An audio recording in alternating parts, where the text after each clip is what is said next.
এবারের সিজনে Alberto Rodriguez ছাড়াও কিন্তু একটা ভালো ডিফেন্ডার, আলবার্তো রদ্রিগেজেরই মতন একটা ভালো ডিফেন্ডার কিন্তু আইএসএলে একটা ক্লাবে জয়েনিং করেছে। সেই ক্লাবের হয়ে কিন্তু ভালো খেলেছে, ডুরান্ড কাপে 4টে ম্যাচ খেলে ফেলেছে, অলরেডি ভালো খেলছে এবং আইএসএলেও একটা ম্যাচে তার দারুণ পারফরমেন্স রয়েছে। সেই বিদেশি প্লেয়ারটা কিন্তু ইভান নোভোসিলিস, এই প্লেয়ারটা কিন্তু আলবার্তো রদ্রিগেজের মতন কিন্তু ভাই কোয়ালিটি, ভাই দারুণ প্লেয়ার। এই প্লেয়ারটা এফসি চ্যাম্পিয়ন্স লিগের মতন বড় স্টেজে 6টা ম্যাচ খেলেছে আগের সিজনে 2023-24 সিজনে ইকতাল্লোল ক্লাবের হয়ে ভাই।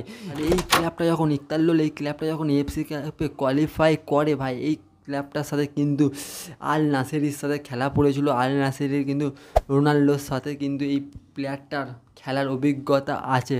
রোনাল্ডো কিন্তু দারুণ প্লেয়ার ভাই।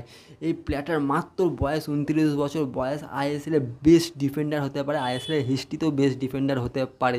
যেমন মুম্বাই সিটির হয়ে যে এবছরে যেমন টিডি খেলছে, কিন্তু আইএসএলে অলরেডি প্রমাণ করে দিয়েছে টিডি কীরকম কত ভালো মাপের ডিফেন্ডার। তো কিন্তু এরকম কোয়ালিটির কিন্তু এই ডিফেন্ডারটার মধ্যে আছে, আর বয়সটাও খুব কম, 29 বছর। আরও 2-3টে সিজনে যদি আইএসএলে দেখতে পাও, এই প্লেয়ারটা কিন্তু আইএসএল হিস্ট্রিতে একটা ভালো ডিফেন্ডার হতে পারে।